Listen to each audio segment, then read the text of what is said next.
Septembre 1939.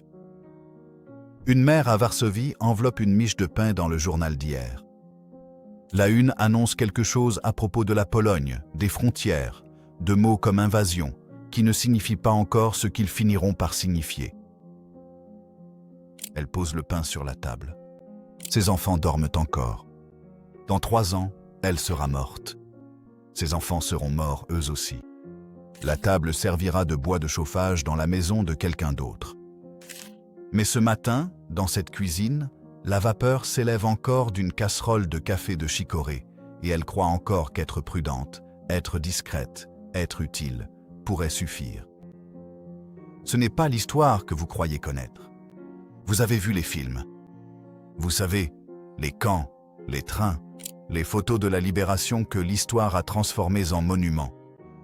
Mais entre 1933 et 1945, 12 années se sont écoulées, un matin après l'autre.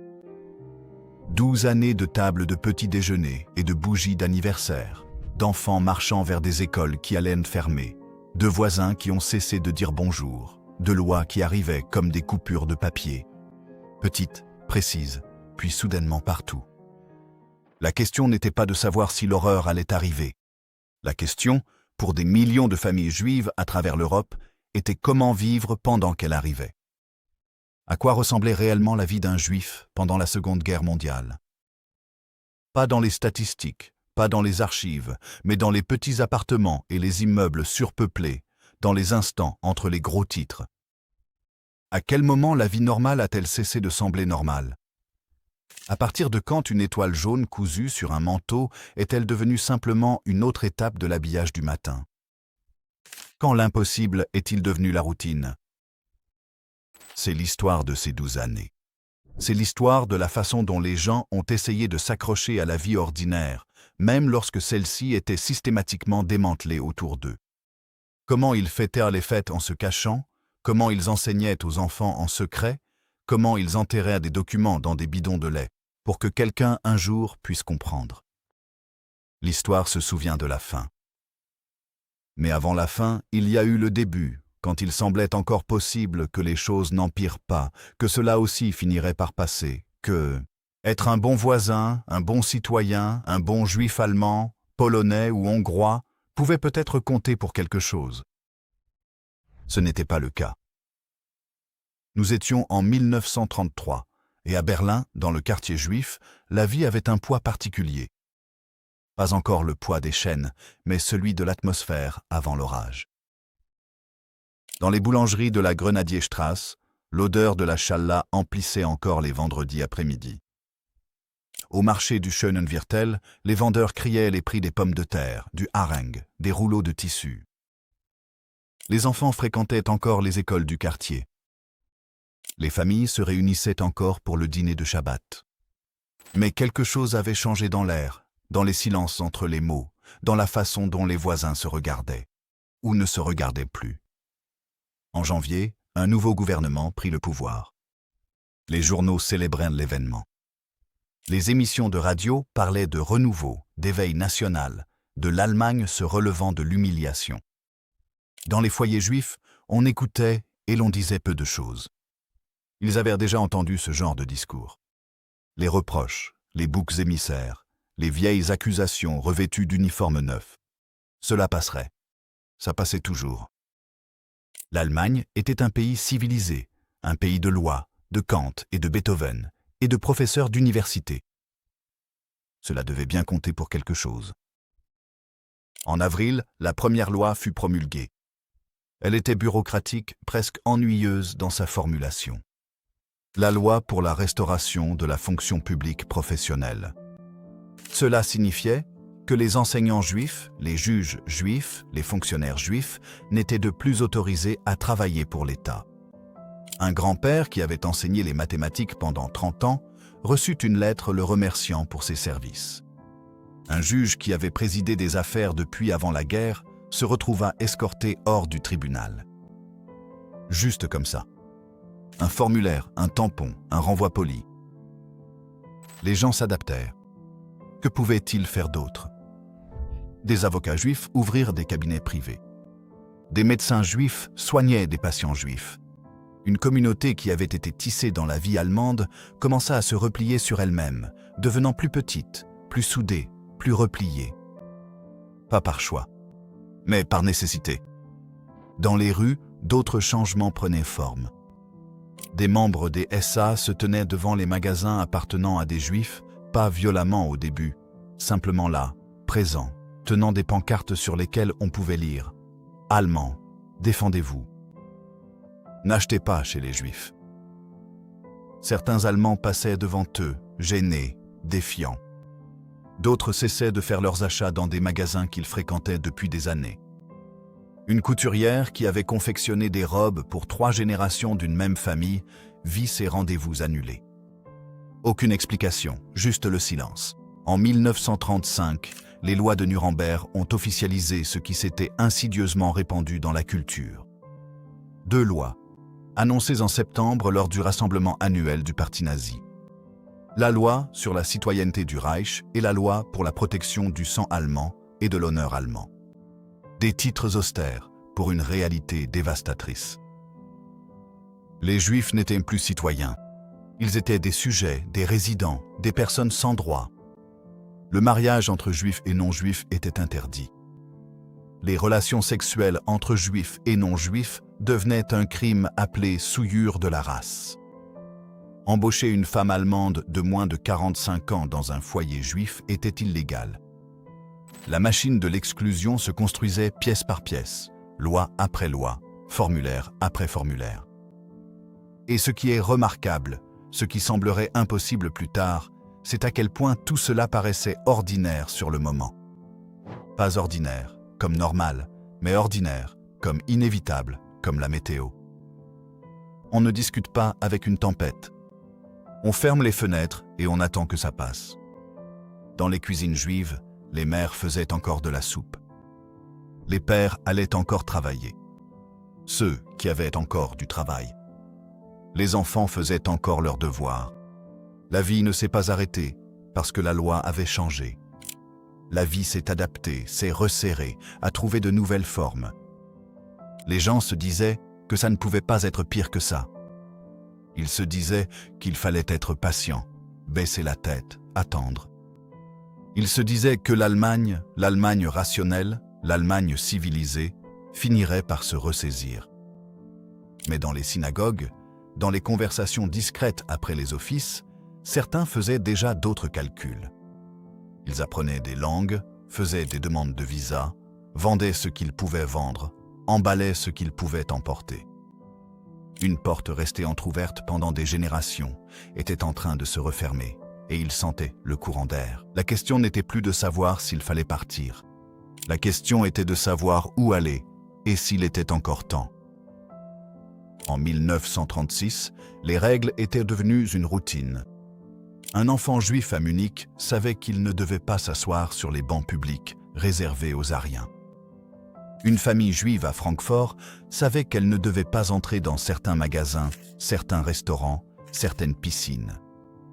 Les panneaux étaient partout, se multipliant comme des mauvaises herbes. Juifs indésirables. Les Juifs entrent à leurs risques et périls. Interdit aux Juifs et aux chiens.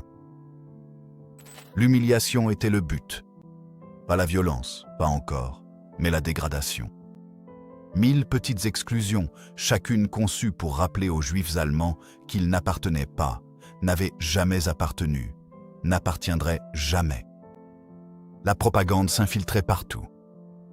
Les manuels scolaires pour enfants enseignaient que les Juifs étaient des parasites, qu'ils propageaient des maladies, qu'ils corrompaient le sang pur allemand. À la radio, au cinéma, dans les journaux, le message se répétait jusqu'à devenir un bruit de fond, jusqu'à façonner la façon de penser des gens sans même qu'ils s'en rendent compte. Dans les foyers juifs, les parents faisaient face à des questions impossibles. Comment expliquer à une fillette de 7 ans pourquoi la mère de sa meilleure amie ne veut plus qu'elles jouent ensemble? Comment dire à un garçon que son professeur, qui louait ses compétences en mathématiques l'an dernier, le traite désormais de paresseux et de dégénéré? Comment garder sa dignité quand le monde entier s'acharne à vous l'arracher? Certaines familles se sont repliées sur leur propre communauté, sur les rythmes de la vie religieuse, sur le réconfort de l'expérience partagée.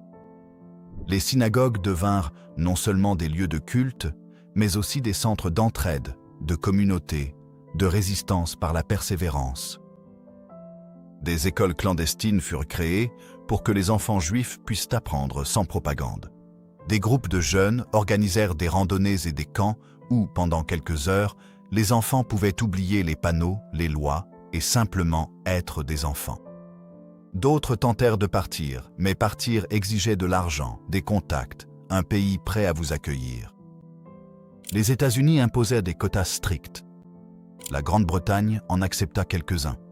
La Palestine était une option, mais le mandat britannique y limitait aussi l'immigration. L'Amérique du Sud, Shanghai, n'importe où l'on pouvait obtenir un visa. Des familles vendaient leurs entreprises pour une fraction de leur valeur. Elles naviguaient à travers des bureaucraties conçues pour les entraver. Elles faisaient la queue dans les consulats, serrant des papiers, pleines d'espoir. Et puis 20 novembre 1938, tout commença par une fusillade à Paris. Un garçon juif polonais de 17 ans, dont les parents avaient été expulsés d'Allemagne vers la frontière polonaise et laissés dans l'incertitude, entra dans l'ambassade d'Allemagne et tira sur un diplomate allemand. Le diplomate mourut 2 jours plus tard. Le régime nazi avait trouvé le prétexte qu'il cherchait. Le 9 novembre 1938. La nuit de cristal, la nuit de verre brisé. Mais ce n'était pas qu'une seule nuit, et ce n'était pas spontané, quoi qu'en dise la propagande. C'était organisé, planifié, exécuté avec précision. Des membres des SA et du parti nazi, déguisés en civils, ont envahi les quartiers juifs à travers l'Allemagne, l'Autriche et les Sudètes. Ils ont brisé les vitrines des magasins juifs. Ils ont incendié des synagogues, plus d'1 millier, tandis que les pompiers restaient à l'écart pour s'assurer que seuls les bâtiments juifs brûlaient. Ils ont arraché les hommes juifs de leurs foyers et les ont battus dans les rues. À Vienne, à Berlin, dans de petites villes à travers le Reich, des familles juives se sont blotties dans leurs appartements, écoutant le bruit du verre brisé, des bottes sur le pavé, des cris, des coups et des incendies. Certains se sont cachés, d'autres ont fui. Certains sont restés sur le pas de leur porte et ont regardé leur vie être détruite, tandis que leurs voisins regardaient aussi. Derrière les rideaux, sans rien dire. 30 000 hommes juifs furent arrêtés cette nuit-là et les jours suivants. Non pas pour des crimes, juste parce que vous êtes juifs. Ils ont été envoyés dans des camps de concentration. Dachau, Buchenwald, Sachsenhausen. Des lieux qui existaient depuis 1933, mais qui avaient surtout abrité des prisonniers politiques auparavant. Elles se remplissaient désormais de prisonniers juifs, soumis au travail forcé, aux coups et aux humiliations, dans le but de les briser et de les forcer à signer des papiers acceptant de quitter immédiatement l'Allemagne. Et voici la logique cruelle. L'Allemagne voulait que les Juifs disparaissent, mais elle voulait aussi leurs biens, leurs richesses, leurs affaires. Alors, l'État a tout saisi. Les propriétaires d'entreprises juives furent forcés de vendre à des Allemands aryens à des prix fixés par l'État. Les Juifs furent collectivement condamnés à une amende d'1 milliard de Reichsmarks pour les dégâts de la nuit de cristal. Forcés de payer leurs propres persécutions, les indemnisations d'assurance pour les biens détruits allèrent à l'État, non aux victimes. Le monde qui se rétrécissait était devenu un piège. Les Juifs ne pouvaient pas rester. Mais ils ne pouvaient pas partir non plus. Ils ne pouvaient pas travailler, mais ils avaient besoin d'argent pour émigrer. Ils ne pouvaient pas posséder d'entreprise, mais ils étaient obligés de les vendre. Chaque issue se fermait. Chaque option était éliminée, et la machine continuait d'avancer, méthodique, bureaucratique, implacable. Dans les mois qui suivirent la nuit de cristal, ceux qui purent partir, partirent. Des enfants furent envoyés en kindertransport vers la Grande-Bretagne, leurs parents restant derrière, espérant les rejoindre, sachant qu'ils ne reverraient peut-être jamais leurs enfants. Des familles se dispersèrent à travers les continents, mais pour chaque personne qui parvenait à s'échapper, des milliers restaient piégés, par les circonstances, par la pauvreté, par le simple fait que le monde avait fermé ses portes. La question n'était plus de savoir si la situation allait empirer. La question était de savoir à quel point et à quelle vitesse. Le 1er septembre 1939, les chars allemands franchirent la frontière polonaise. En quelques semaines, la Wehrmacht contrôlait Varsovie, Cracovie, Łódź, et avec l'armée arrivèrent de nouveaux ordres, de nouveaux administrateurs, de nouveaux plans pour ce qu'il convenait de faire des 3 millions de Juifs de Pologne, la plus grande population juive d'Europe. Au début, ce fut le chaos, la violence arbitraire, les fusillades de masse, des villages incendiés. Mais le régime nazi ne voulait pas du chaos. Elle voulait le contrôle. Elle souhaitait une organisation systématique de la persécution, du genre qui puisse être gérée, documentée, mise en œuvre et rendue efficace. Les commandes ont donc été passées en octobre. Tous les Juifs de la Pologne occupés par les Allemands seraient regroupés dans des zones spécifiques à l'intérieur des villes. Ghetto. Le mot était ancien, médiéval. Cela évoquait des images du ghetto vénitien, des quartiers juifs vieux de plusieurs siècles. Mais ceci serait différent. Ce seraient des prisons, fermées et gardées, où des centaines de milliers de personnes seraient entassées dans des espaces prévus pour des milliers. À Łódź, le ghetto a été établi en février 1940, dans la partie la plus ancienne et la plus pauvre de la ville. Plus de 160 000 Juifs ont été forcés de vivre sur 1,5 km². Des familles entières s'entassaient dans une seule pièce, dans des immeubles sans plomberie, sans chauffage. Le ghetto a été fermé en mai. Des clôtures en bois surmontées de barbelés l'entouraient. Des gardes allemands à chaque sortie. Personne n'entrait, personne ne sortait, sauf pour les corvées de travail. À Varsovie, le processus a pris plus de temps, mais le résultat a été encore plus dévastateur. En octobre 1940, plus de 400 000 Juifs ont été forcés de vivre dans une zone de 1,3 miles². Un mur a été érigé, haut de 3 mètres, surmonté de tessons de verre et de barbelés.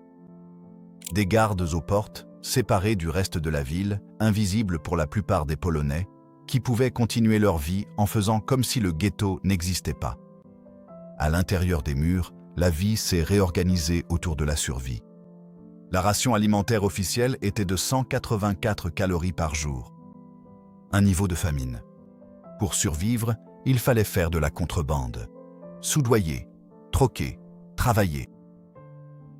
Les enfants se faufilaient à travers des trous dans les murs ou sous les clôtures, risquant leur vie pour rapporter une miche de pain, une pomme de terre, n'importe quoi.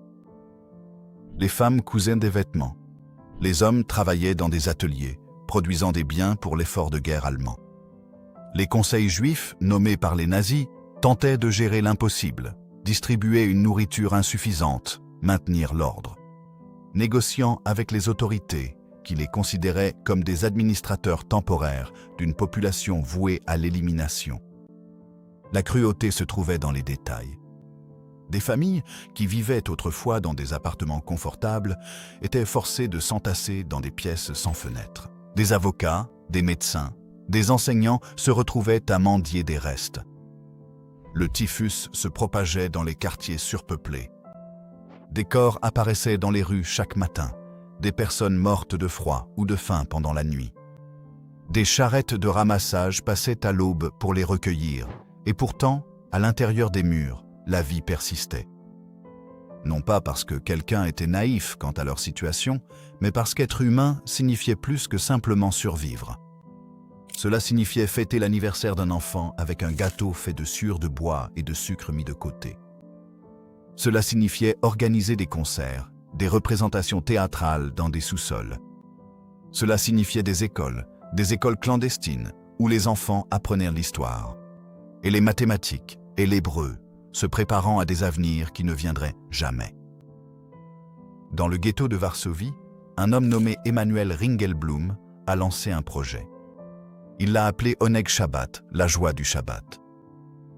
C'était une archive, une collection secrète de documents, de journaux intimes, de photographies, de fragments de la vie quotidienne.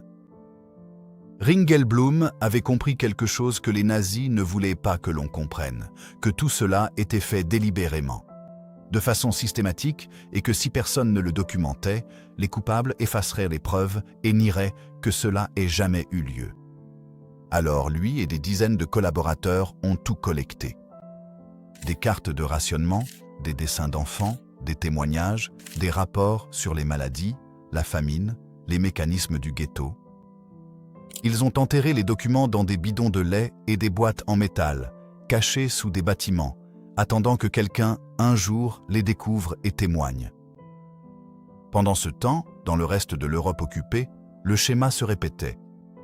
Dans des villes à travers la Pologne, la Hollande, la France, la Hongrie, des ghettos se formaient où les populations juives étaient concentrées. À certains endroits, des murs, à d'autres, des zones désignées. Toujours la même logique, séparée, isolée, contrôlée. Le monde extérieur continuait de tourner. Dans les pays neutres, les journaux publiaient de temps à autre des articles. Les États-Unis étaient encore officiellement neutres. La Grande-Bretagne était en guerre contre l'Allemagne, mais se concentrait sur sa propre survie. Les informations étaient là, les preuves de ce qui se passait, mais elles étaient en concurrence avec d'autres nouvelles, d'autres priorités. Et il était facile de les mettre de côté, d'y penser plus tard, de supposer que quelqu'un d'autre ferait quelque chose. À l'intérieur des ghettos, les gens savaient. Ils savaient que ces murs n'étaient pas temporaires. Ils savaient que les rations n'étaient pas destinées à les faire survivre. Ils savaient que les gardes n'étaient pas là pour les protéger.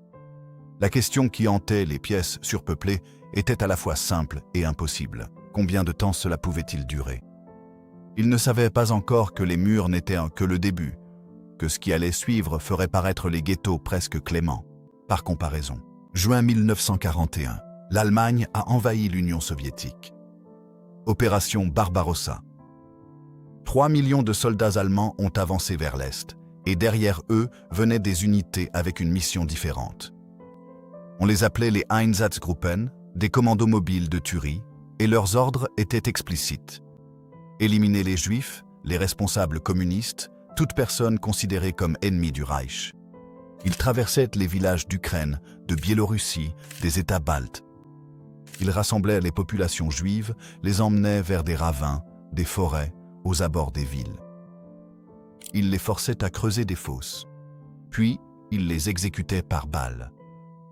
Hommes, femmes, enfants, des communautés entières effacées en un seul après-midi. À Barbia, près de Kiev, plus de 33 000 Juifs furent assassinés en 2 jours. Le ravin ruisselait de sang. La terre bougeait encore pendant des jours, à mesure que les corps s'affaissaient. C'était l'Holocauste, avant les camps, avant la machine industrielle, quand le meurtre était personnel, direct, une balle dans la nuque. Les Einsatzgruppen ont tué plus d'1 million de personnes de cette manière. Mais c'était inefficace, conclut la direction nazie. Cela prenait trop de temps. Cela nécessitait trop d'hommes. C'était trop visible, trop éprouvant psychologiquement pour les tireurs. Ils avaient besoin d'une méthode plus efficace. Ils l'ont trouvée dans le gaz. Les premières expérimentations ont eu lieu à la fin de l'année 1941. Du monoxyde de carbone était injecté dans des camions hermétiquement fermés. Des prisonniers juifs étaient forcés d'y entrer. Le moteur était mis en marche. Les gaz d'échappement étaient redirigés. Cela fonctionnait. C'était silencieux. Cela ne nécessitait pas que les tireurs regardent leurs victimes dans les yeux. C'était, dans le langage du régime, plus humain, non pas pour les victimes, mais pour les bourreaux. En janvier 1942, la direction nazie s'est réunie dans une villa à Wannsee, près de Berlin. La réunion a duré 90 minutes. Ils ont discuté de la logistique, de la coordination entre les agences, des détails techniques de ce qu'ils appelaient la solution finale à la question juive. 11 millions de Juifs à travers l'Europe devaient être assassinés de manière systématique. La décision avait déjà été prise. Cette réunion portait sur la mise en œuvre. Les camps de la mort étaient déjà en construction, pas des camps de concentration comme Dachau, qui avaient été conçus pour l'emprisonnement et le travail forcé. Celles-ci étaient différentes. C'étaient des usines de la mort, dont le seul but était de tuer le plus de personnes possible, le plus rapidement possible. Belzec a ouvert en mars 1942, puis Sobibor, puis Treblinka. Elles se trouvaient en Pologne occupée, dans des zones isolées reliées par le rail. Ce n'étaient pas de grands camps complexes. C'étaient des centres d'extermination, purement et simplement. Des chambres à gaz déguisées en douches.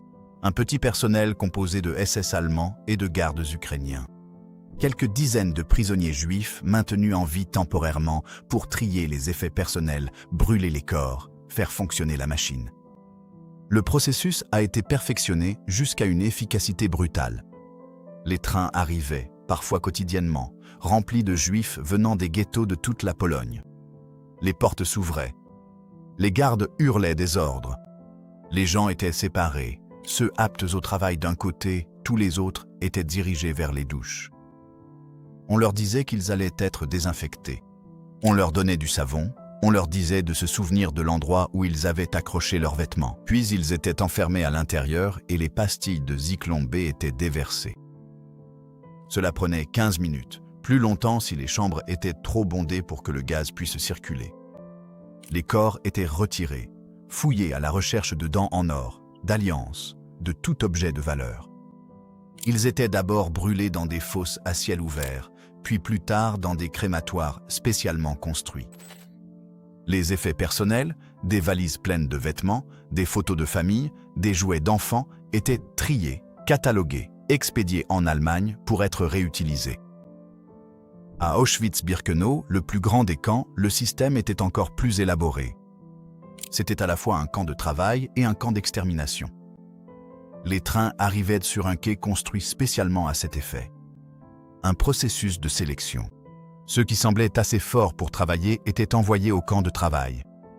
Tous les autres, les personnes âgées, les enfants, les femmes enceintes, toute personne paraissant faible, étaient envoyées directement dans les chambres à gaz à l'été 1944. Au plus fort des déportations hongroises, les crématoires d'Auschwitz-Birkenau brûlaient jour et nuit et n'arrivaient toujours pas à suivre le rythme. Les corps étaient brûlés dans des fosses à ciel ouvert. Pendant ce temps, dans les ghettos, les déportations commençaient. À Varsovie, en juillet 1942, les ordres sont arrivés. 6000 juifs par jour devaient être réinstallés vers l'Est. La police du ghetto, sous la supervision allemande, passait de bâtiment en bâtiment. Les familles avaient quelques minutes pour préparer un petit sac. Elles étaient conduites à l'Umschlagplatz, le point de rassemblement, puis entassées dans des wagons à bestiaux. 80, 100 personnes par wagon. Pas d'eau, pas d'installation sanitaire. Des trajets qui duraient des heures ou des jours. Beaucoup mouraient avant même d'arriver à Treblinka. Les gens dans les ghettos savaient, pas tous les détails, pas au début, mais ils savaient que la réinstallation était un mensonge. Des informations filtraient par ceux qui s'étaient échappés, par des cheminots polonais, par des membres de la résistance. Les nazis assassinaient tout le monde. Les trains n'allaient pas vers des camps de travail. Ils allaient vers la mort. Et pourtant, que pouvaient-ils faire? Certains se cachaient. Certains essayaient d'obtenir des papiers ariens, pour se faire passer pour non-juifs, pour s'échapper du côté polonais des villes. Certains rejoignirent des groupes de résistance, se formant dans les ghettos, faisant passer des armes en contrebande, se préparant à un combat impossible. La plupart n'avaient pas le choix. Ils étaient piégés. Ils avaient des enfants qu'ils ne pouvaient pas abandonner, des parents âgés qui ne pouvaient pas fuir. Ils faisaient ce que font les humains quand il n'y a pas de bonnes options. Ils espéraient que les rapports étaient exagérés. Ils espéraient faire partie de ceux sélectionnés pour le travail. Ils espéraient que quelqu'un, quelque part, interviendrait. Personne ne l'a fait. Les trains continuaient de circuler.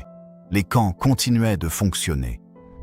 La machine avançait, indifférente, implacable, transformant des millions de vies en cendres et en silence. En 1943, les populations juives de Pologne, de l'Union soviétique et d'une grande partie de l'Europe occidentale avaient été décimées. Des communautés entières effacées. Mais dans les vestiges, dans les ghettos, les forêts et les cachettes, la résistance prenait forme. Pas la résistance organisée et en uniforme des armées, mais quelque chose de plus désespéré, de plus défiant. Dans le ghetto de Varsovie, qui était passé de 400 000 à moins de 60 000 habitants à cause des déportations, une décision s'est cristallisée. Si la mort était certaine, il valait mieux mourir en combattant. L'organisation juive de combat, une coalition de jeunes issus de divers mouvements politiques, avait fait passer des armes en contrebande dans le ghetto. Quelques pistolets, quelques grenades, des explosifs artisanaux. Rien qui puisse gagner une guerre, mais assez pour résister.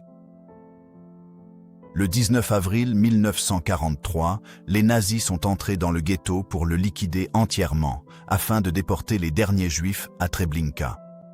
Ils ne s'attendaient à aucune résistance. Ils se trompaient. Les combattants attaquaient depuis les immeubles, les bunkers, les toits.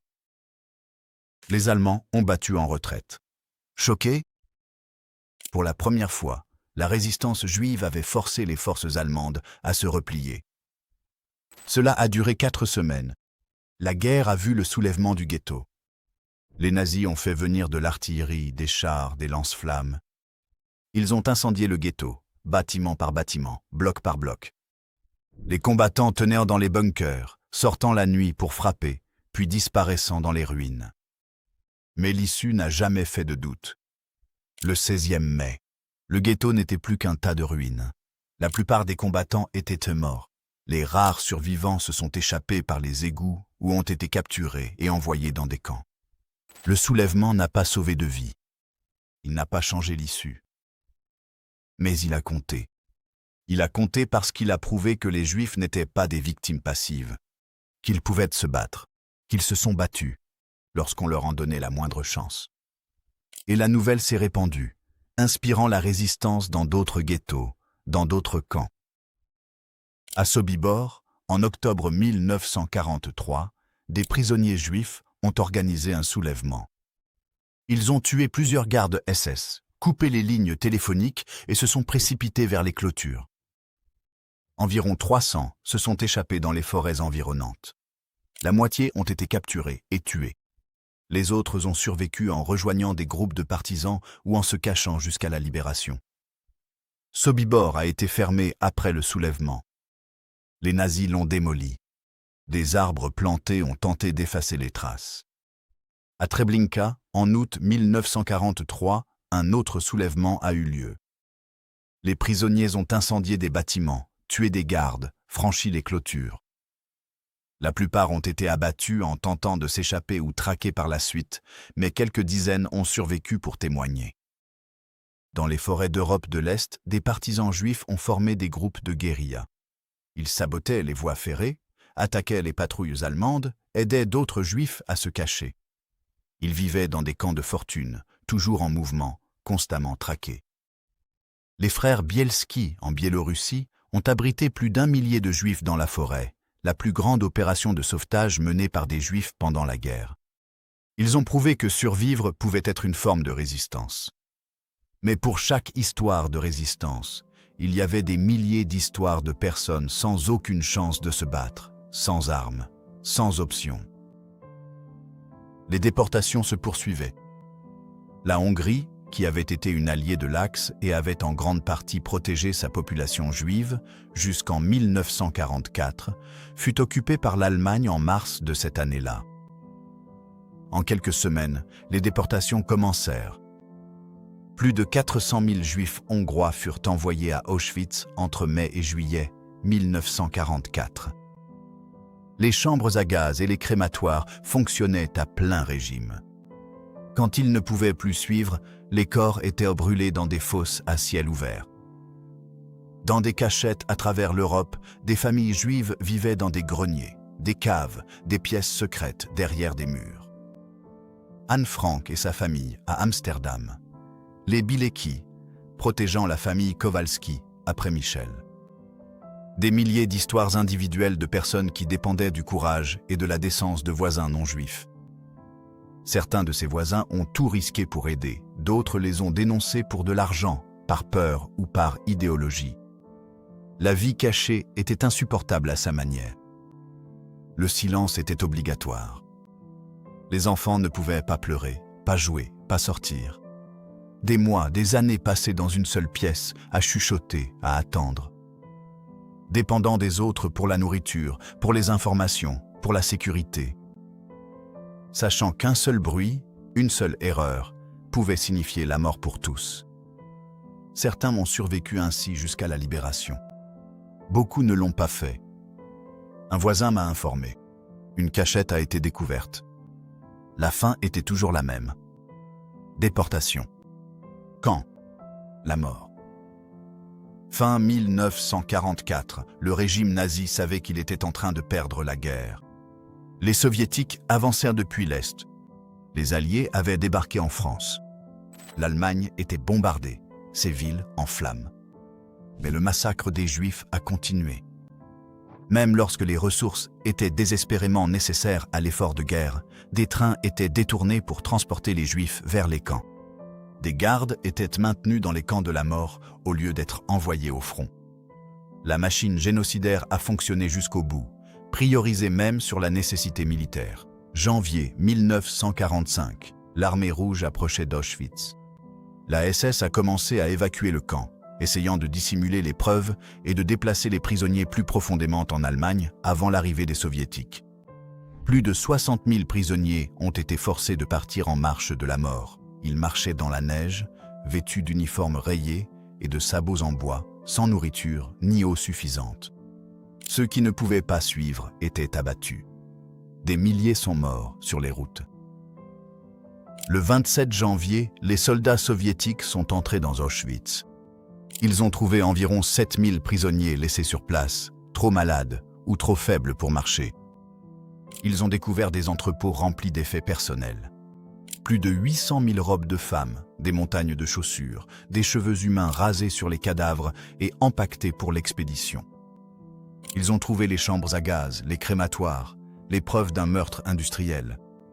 Ils ont trouvé des enfants, des squelettes vivants, qui les regardaient avec des yeux vides.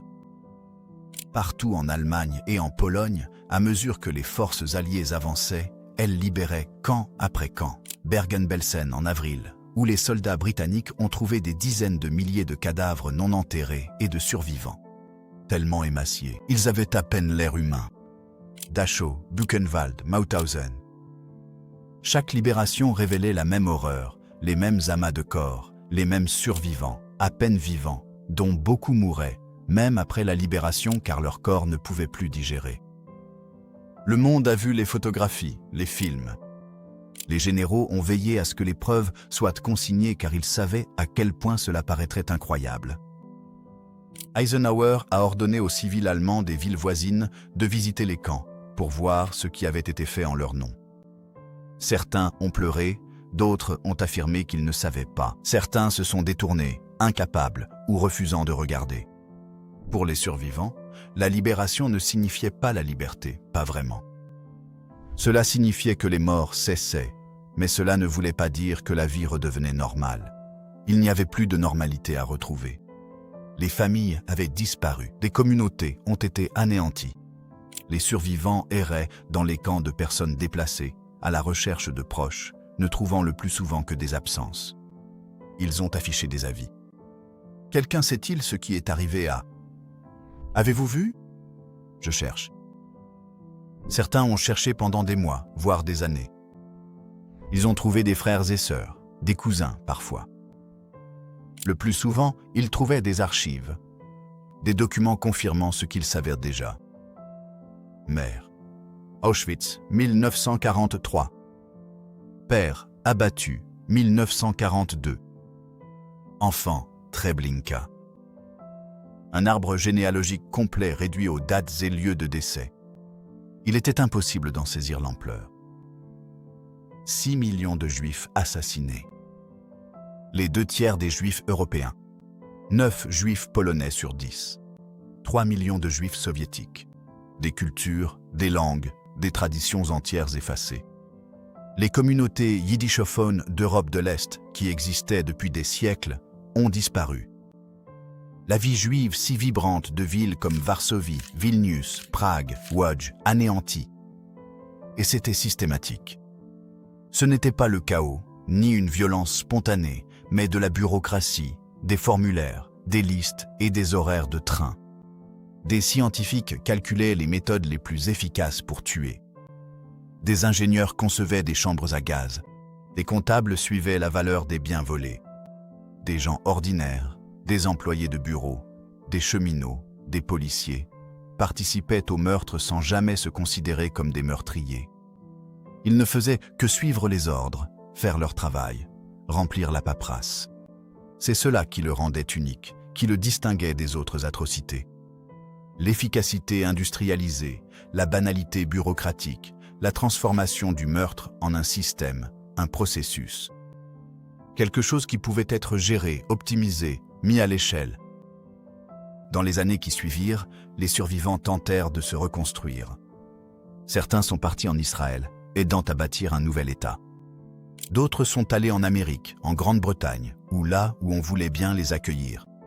Ils se sont mariés, ont eu des enfants, ont essayé de créer de nouvelles familles pour remplacer celles qu'ils avaient perdues. Mais la perte ne les a jamais quittés. Elle a tout façonné, jusqu'à leur façon d'éduquer leurs enfants. Leur vision du monde, les cauchemars qui survenaient dans l'obscurité. Beaucoup ne pouvaient pas en parler, pas pendant des années, parfois des décennies. Les souvenirs étaient trop douloureux, trop impossibles à expliquer à ceux qui ne l'avaient pas vécu. Comment expliquer ce que c'était, dans le ghetto, dans le camp, dans la cachette? Comment faire comprendre à quelqu'un la peur, la faim, la conscience constante que votre vie ne valait rien aux yeux de ceux qui la contrôlaient? Alors, ils restaient souvent silencieux. Ils se concentraient sur la survie, mais d'une autre manière.